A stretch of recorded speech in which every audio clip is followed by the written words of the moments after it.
Hey, I'd like to welcome you to another episode of Mission Matters. My name is Adam Torres, and if you'd like to apply to be a guest in the show, just head on over to missionmatters.com and click on Be Our Guest to apply. All right, so today is a very special episode. This is probably two and a half years in the making. I finally got Dave Noll on the show. He is the TV show creator of 60 plus TV series, and he's also creator of the Chopped franchise, which we all know and love. And I'm proud to announce Dave has just released a new book, The Visionary in Charge, 7 Simple Rules, because just one extraordinary idea can change your life. Dave, hey, long time in the making. I'm so happy to have you back on the show, and we finally get to talk about your book. Welcome. And Dave Noll is a huge Mission Matters fan and a huge Adam Torres fan. So thank you very much. This is awesome. All right, Dave. So we got a whole lot to talk about today in the book, and there's just I just want to know your questions. I'm so excited. So many nuggets here. Well, we're going to start this episode the way that we start them all, with what we like to call our Mission Matters Minute. So Dave, at Mission Matters, our aim and our goal is to amplify stories for entrepreneurs, executives, authors, experts, and entertainers. That's what we do. Dave, what mission matters to you?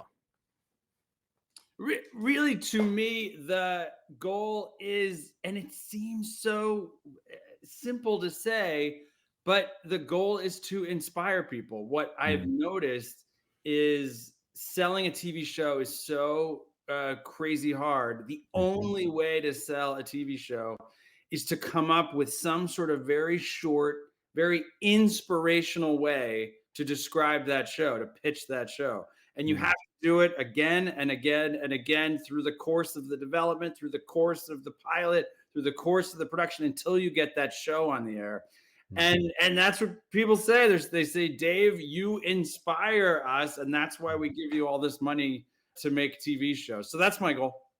Amazing. So great having you on. And I want to dive right into the book. People are going to get to know about your background as we go through the book and as we kind of unveil, step by step what you wrote about. And we're going to jump all around the book. So this isn't a linear interview. And for everybody listening, I'm only going to give you maybe a couple spoilers I'm going to bring out of Dave, but I want you to pick up a copy of the book. So don't worry, there'll be a couple of little spoilers in there that I want Dave to elaborate on, because I'm curious.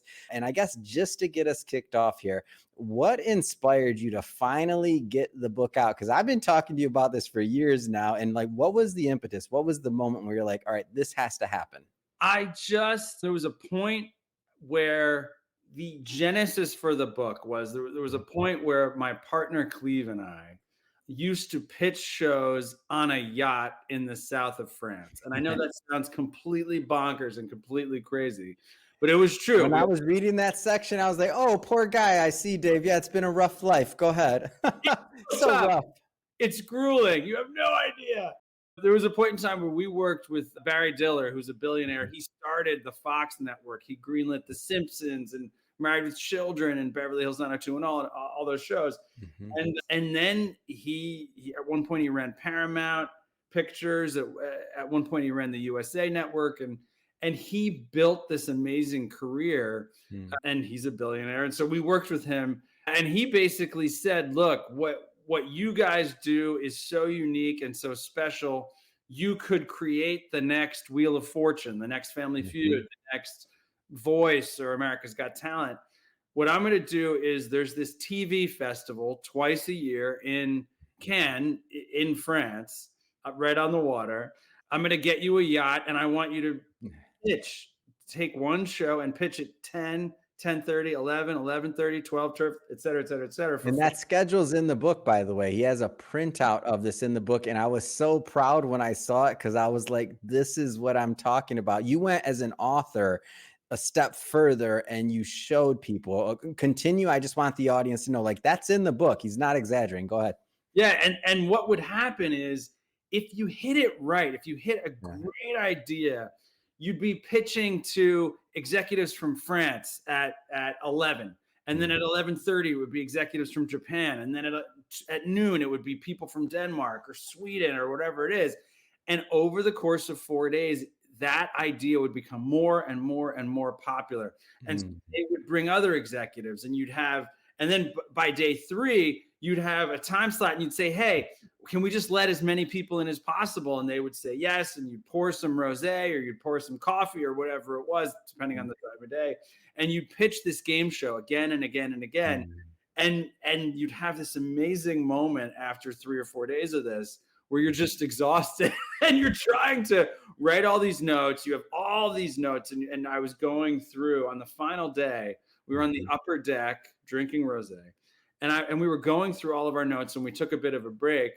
And it was in that moment where I said to myself, Dave, you've learned so much about how to create these brands and bring them to life around the world. Chopped is now over 1,000 episodes. Chopped Canada, Chopped South Africa, Chopped Dubai on season 3. And it's become a big thing. Creating these brands, this is a series of steps, a series of rules that people should learn about. And so I just started writing all these stories down on these colored note cards. What about this story? What about this story? What about this story? Oh my gosh, there's this thing. Barry Diller told me there's this thing that you learned from Walt Disney's nephew. There's this story you learned about Oprah. There's this story about I worked once with Tom Cruise. You have all these stories. And then as I would go through the note cards, these rules became very, very obvious and very clear. And so that's where the 7 rules come from. So more than anything, I hope it inspires people, whether you want to create TV shows or whether you want to create a new website or whether you want to create content for there's concrete rules that you can follow. Yeah. And I looked at, and I thought it was super interesting because you had, when I was thinking about you putting together the content that you were going to do. So correct me if I'm wrong. I don't know how many you said it was. It was in the book though, like 24 notebooks, like every time you did a pitch, every time you did something, you have a whole shelf of notebooks. Right. So when I was thinking about how you could possibly, all of us say, I don't care, anybody that's written a book or anything like that. I mean, I've interviewed hundreds and hundreds of people and we talk about, all this knowledge is in our head.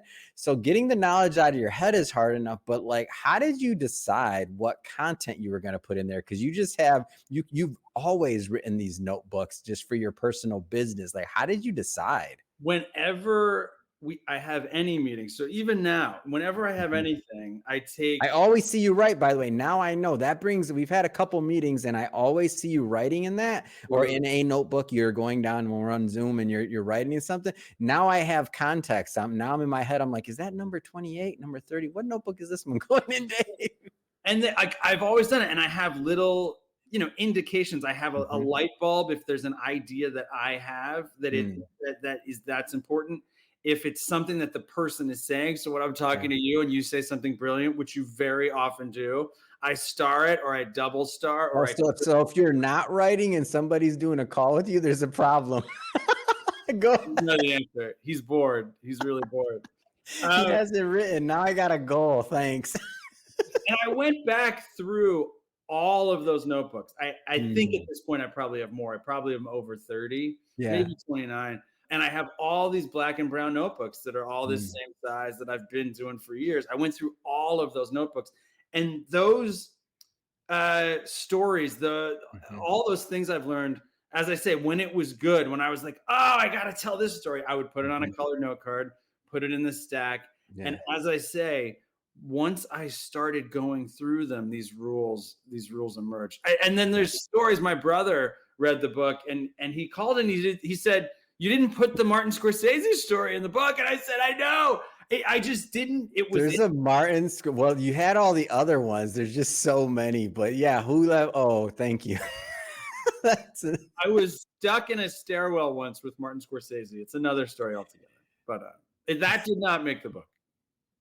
Oh man. Well, I do want to give the audience a little bit of a flavor for the book and like some of the lessons in there. So I want to pull out one story in particular that just, I'm telling you, change for the business owners, for the entrepreneurs out there. I don't know if this is the story that's going to do it for you, but I'm telling you, the book has life-changing moments in it. I spent a whole weekend kind of preparing for this interview, and I was pretty exhausted from the standpoint of there was so much for me to think about as an entrepreneur. And I don't mean just in creating content, but I mean as an entrepreneur.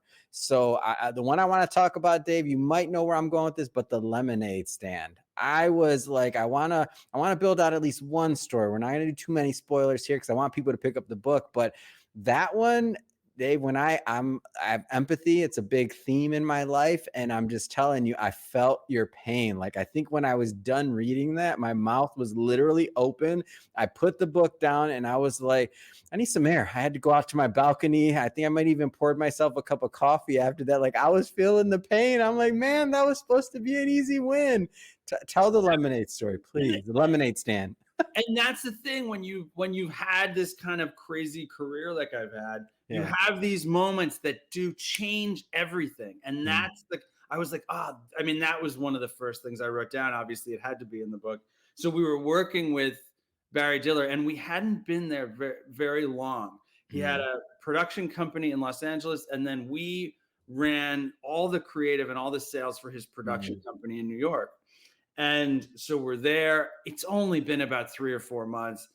Cleve and I have this awesome, awesome idea for a show. And it all came together so fast. This never happens in TV. TV always takes forever, years, 2 years, 3 years.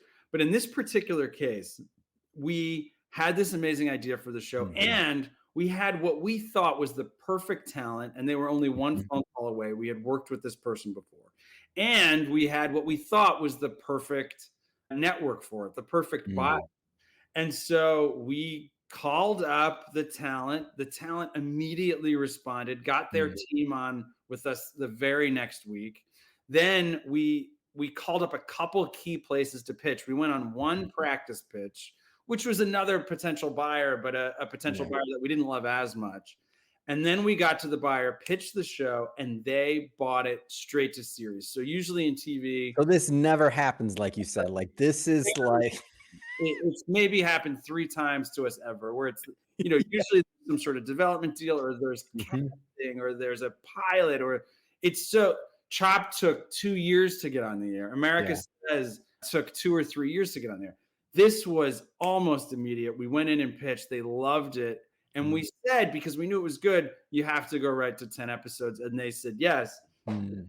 And so, Adam, it was the so my job was to go in once a month and tell Barry Diller and the board, and it's this scary, scary group I of was scared reading it because of the buildup. When the readers, when you listen to this, you're gonna hear how Dave also shares how he met Barry Diller, like everything around that. I mean, there's story after story. Continue. I just want the readers to know, like he tells this story in the book. it's, Go ahead. it's a I terrifyingly was scared. intimidating room. It's this gigantic conference room in New York. You Mhm. can see the Hudson River out the window. Yeah. It's all these, as I say, lawyers, money people. They're all there, and my job is to go and present. Here's what we're doing. And Mhm. then on the screen is Barry's partner, just the Mhm. scariest dude you've ever seen in your life. That is the guy who they modeled Mr. Burns on. That literally, they met with that guy and they're like, well, he needs to be a character in the show. He's that scary, and you're just terrified. Yeah. But that day, I knew I had this goal, and I knew Mm. I had a win, and I knew Cleve and I had done something that we just didn't think we could do.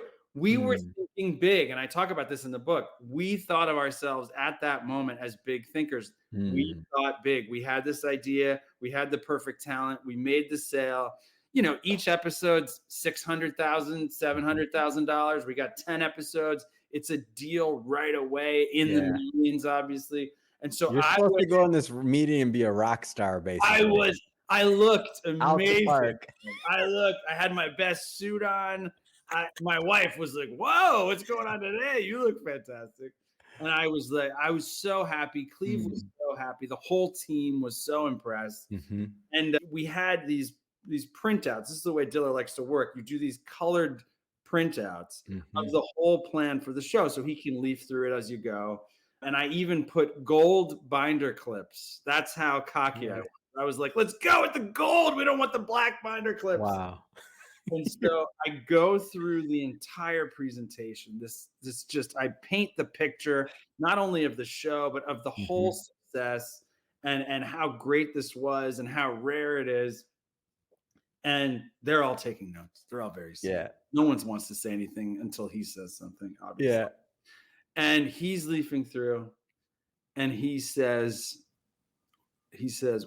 why are we doing this again? Ouch.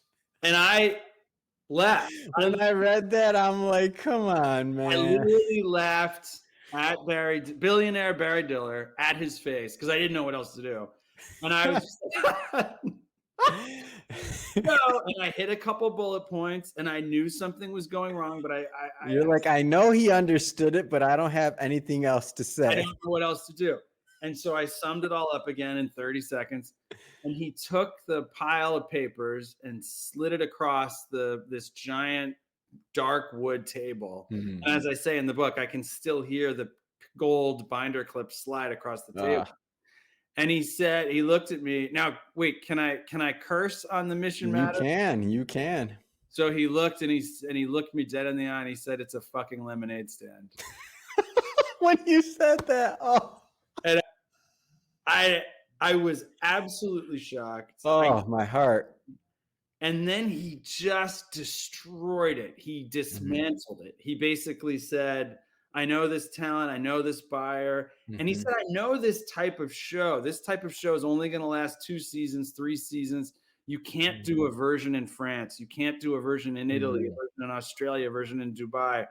This is only going to make X dollars per season. He's like, I'll give you the benefit of the doubt. It lasts 3 seasons. I know how much this costs to make. Grand total, you're going to make us $4 million. I'll give you the benefit of the doubt. $5 million. It's a fucking lemonade stand. It's just destroyed me because basically everything we had created up until that point, I was depressed. I went back upstairs to our giant development space. And we had this huge room with this giant whiteboard with, I have the number there. I think it was like 84, 86 different shows, all on this huge board, gigantic board, 86 shows on it. And I said, Cleve, I'm really sorry. Here's what happened. And then I erased every show that wasn't the lemonade stand. And we were left with 8 shows. Wow. What it taught me is we were thinking big.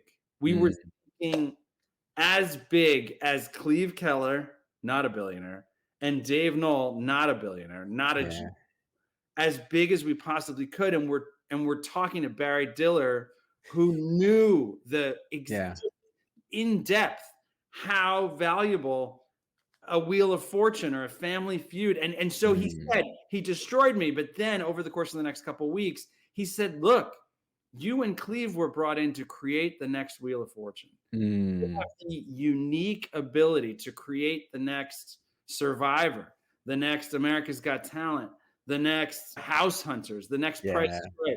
Do that. Don't do anything else. Because you would say it takes the same amount of time to make your crappy $6 million as it does to make hundreds of millions of dollars.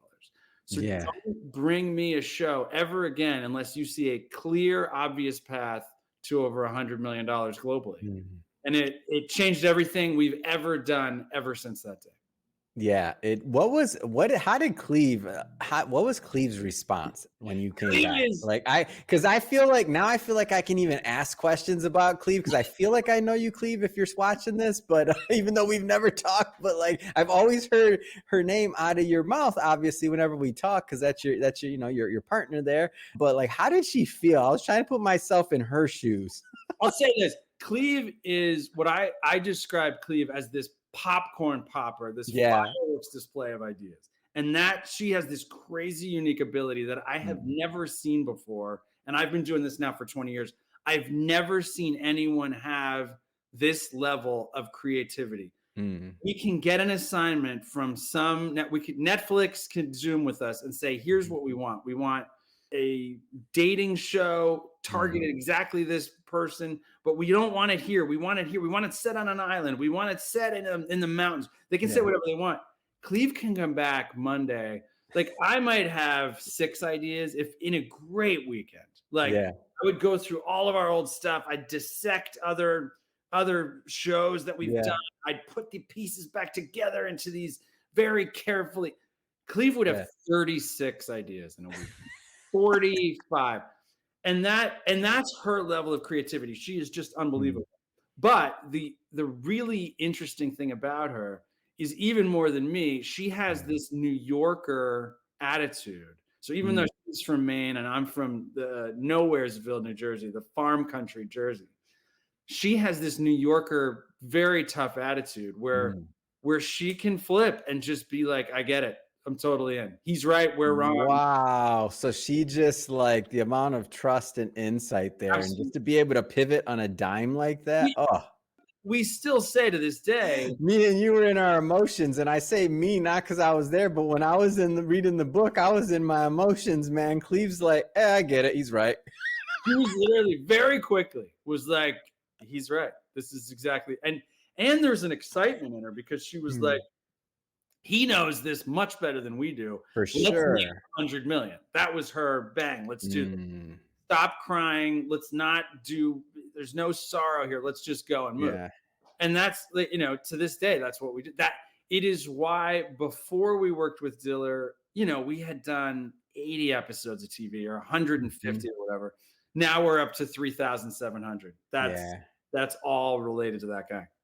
Yeah, and I think, and the business owners, the entrepreneurs, that executives that listen to this, like obviously at Mission Matters, we create content, that's a given. But when I was thinking about applications, even of like in my past, I'm like, wow, how many businesses was I involved with? How many things did I do? How many things did I spend time on that were never going to hit my goal? But I Exactly. spent my time or money or effort on. And it's like, wow, if you had that right mindset in the first place and knew what the goal was, and if you had the right input and the right influence, it's like, man, how much time could you save, right? And so often we take these small steps, and Hmm. there are definitely times to take small steps. Yeah. What Diller was essentially saying is, with what you all do, what Yeah. is the biggest example? What is the Mm, huge- start there and yeah. aim there? What's the biggest money making television show in history? It's things like,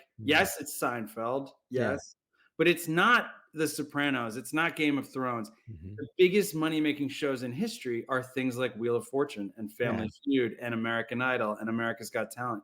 These things make, in the course of their lifetime, $1 billion. Wheel of Fortune started in the 70s or the 60s.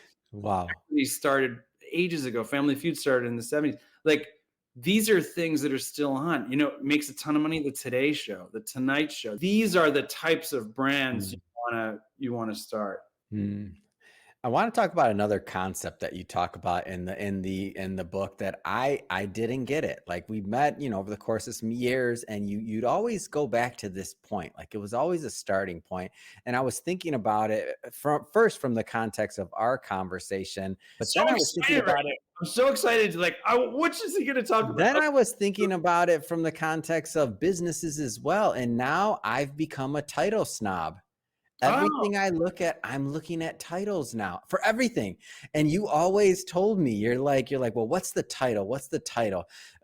Give the concept of like how important a title is in the show and in creating the show, because now I see it in everything. I'm telling I'm telling you, I see it everywhere, and I'm like, I'm over here trying to rank and rate. Are these the right I might, this title might be, and obviously I am an unqualified person to make those judgments. But the title, what's in a title? it's the when you're creating a TV show, Hmm. I've heard executives say just the dumbest things. They'll say, "Well, the title doesn't matter," and you're just like, "Are you kidding me? Do you know how many I've said that to you. Just so you television know, you don't remember this, no, but I remember our first conversation. I remember it very clearly. And I'm for the audience. You were telling me about, like, we're talking about shows, we're talking about things, and I'm thinking about like even what we're doing, and you're like, but what's in the title? What does it mean? And I'm like, the title doesn't matter. It's just what I've said that to you. I'm sure you don't remember, but continue. So I have said the dumbest thing. Now, after I read it, I retract it. The title is everything. Continue, please. but so sometimes we have sold shows based on title alone. And Wow. so that has led me to think So the way we look at it is we work extremely hard on titles. I have a Mm. list right now on my computer that's more than 70 pages, 10 70 pages, not 70 lying, pages, 70 pages, and then 10 small font point because this is font. in the book. And it's there. It's title, title, title, title, title. And then when it's great, we highlight it. So we have it and I can just kind of rattle through. And it's separated into different types of shows: adventure Mm, shows, cooking shows, dating shows, etc., game shows. And what we have realized is there are 4-star titles that mm, they can sell the show alone. mhm. And then there's 3-star titles, which are at least great and you're fine. Like, Yeah. at least, but there are titles out there, like the show 24. That is such a great title. First of all, Mm, people love numbers. It makes mhm. you go, "What is that about?" And then you hear the hook. The hook is there's 24 episodes, and each episode's an hour, and it's one day in this guy's life. He's a spy. He works for the government, whatever it is. It Mm, is so compelling and immediate and brilliant. Saturday Night Live is a great title, not only because it's descriptive, and this is the mistake a lot of people make. mm. Oh, well, it's great because it describes the show. It's on Saturday nights and it's live. Yeah. But it doesn't just tell you the description of the show, it tells you the feeling of the show. Mm, There's an energy to Saturday Night Live where even if you've never seen it and you didn't know what it was, you mhm. just know, like, how do you feel on a Saturday night? Yeah. If you're 22 years old, right? If you're Yeah. 18, if you're 20, you're on top of the world on a Saturday night. Yeah. And so Saturday Night Live, those Mm, words just jump out at you. And it's really obvious when people make just gigantic mistakes. And like the one I talk about, there was a show, there was soap operas back in the day. One was called Edge of Night, and one mm, was called The Search for Tomorrow.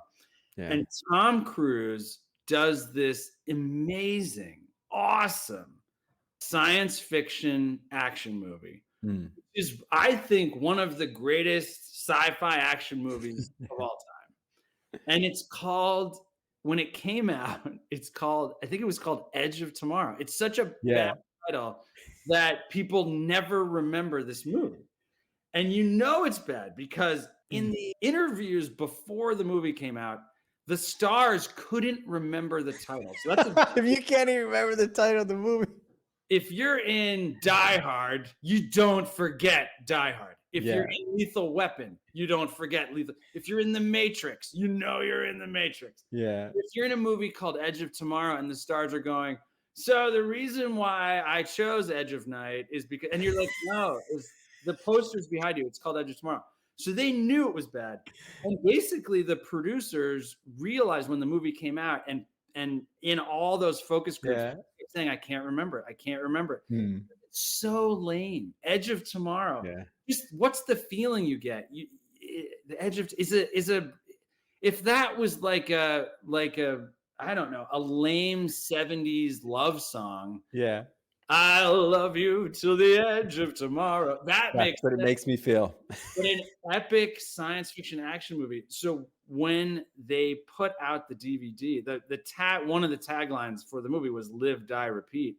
Mm. Knew it tanked. So when they put the DVD out, and any marketing you see to this day, Mhm. it's now called "Live, Die, Repeat," and in Yeah. very small font they say "Edge of Tomorrow." But there's an example of it. If as a person who creates Mhm. and who works in show business, I'm so offended on behalf of the thousands of people that worked on that movie, right? Or Yeah.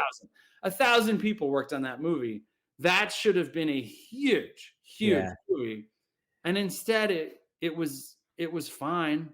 I Yeah. talk about The Town, which is this Ben Affleck movie that people don't Oh, remember. I have to see that one now because It's I feel like more people are gonna see The Town because you wrote about it, it's actually. The Actually. Town is one of these great action-packed, edge of your seat Mm. crime movies that could have been nominated for an Oscar in Yeah. multiple categories, and it's called The Town. It's The way you described it in the book, I was cracking up. I was like, "You're right, it does feel like this small town, cute, quaint, like, like a whatever." middle It's not school about play. Boston or about, about It's literally like a middle school play. Like, oh, what play are you in, the Sally? town. Oh man, it's called The Town. It's about our town.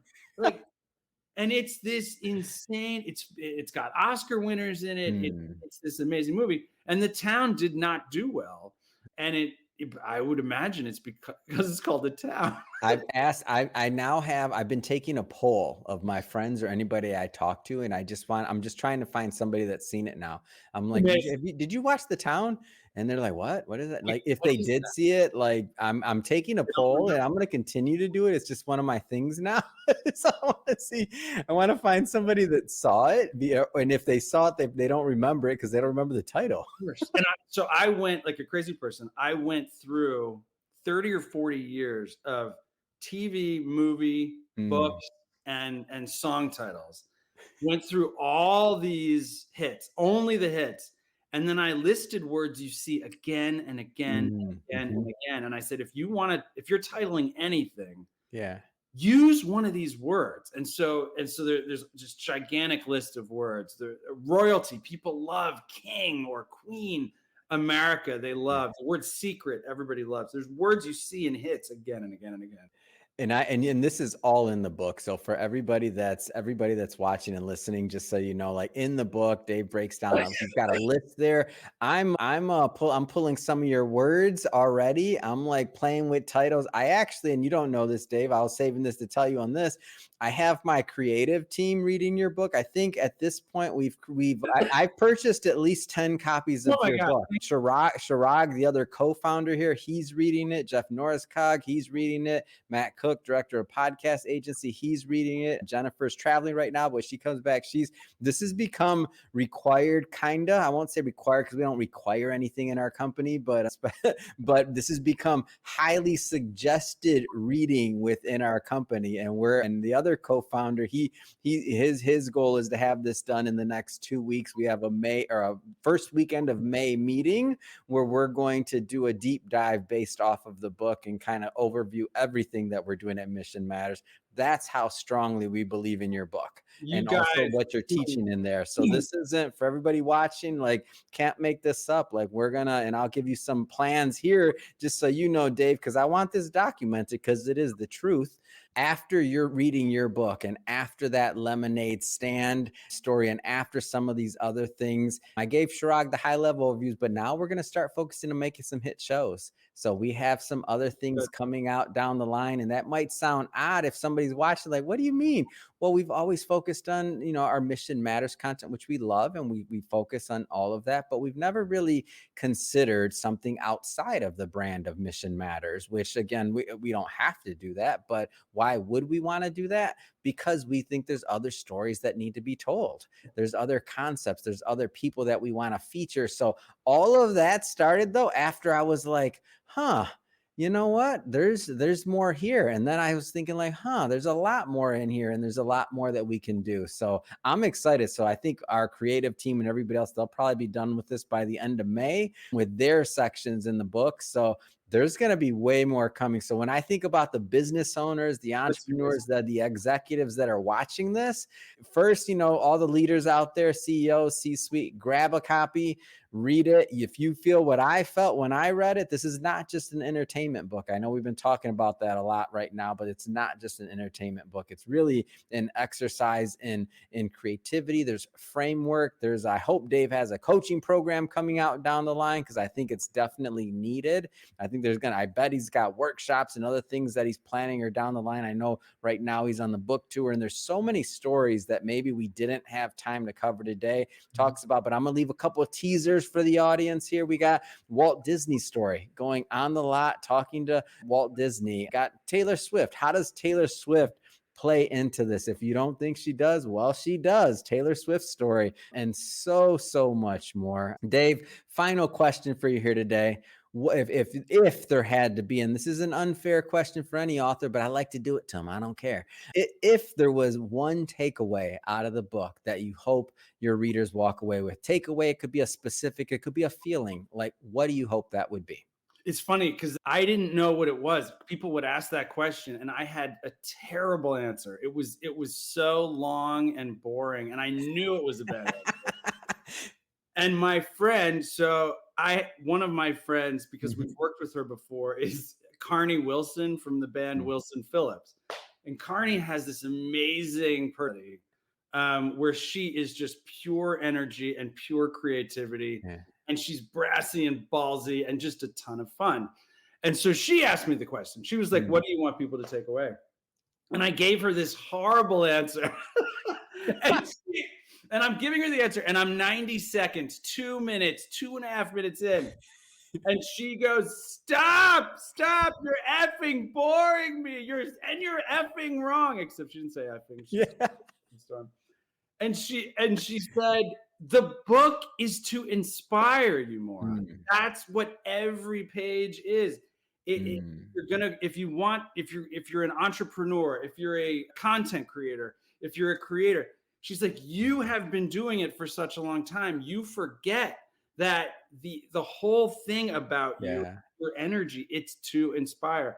And she's like, "What I love about you is you're so effing smart and you're so effing sweet and you're so effing stupid. And it's all in the same package." And so she killed me. She killed me. But she was like, Uh, "That's the thing. You want to inspire people." Yeah. Well, I think you're going to accomplish that and so much more. If the people that are watching or listening, if they want to connect with you, if they want to follow the journey, how do people do that? How do they grab the book, Amazon, your website? Like, give us a feel Exactly. for how people do that. So you can get the book on Amazon or Barnes and Noble right now. If you would like an autographed copy, my website is davenolltv.com. So DAVENOLL TV.com. And everybody really connects with me on LinkedIn. So Yeah. I'm on Facebook, I'm on Instagram, but LinkedIn is where people connect and they reach out. And I try to get back to as many people as I possibly can. Amazing. And for everybody listening, just so you know, we'll put Dave's website and all that good stuff in the show notes, so you can just click on the links and head right on over and check it out. And speaking of the audience, if this is your first time with Mission Matters and you haven't done it yet, hit that subscribe button. This is a daily show. Each and every day we have new episodes coming out for you, and we don't want you to miss a thing.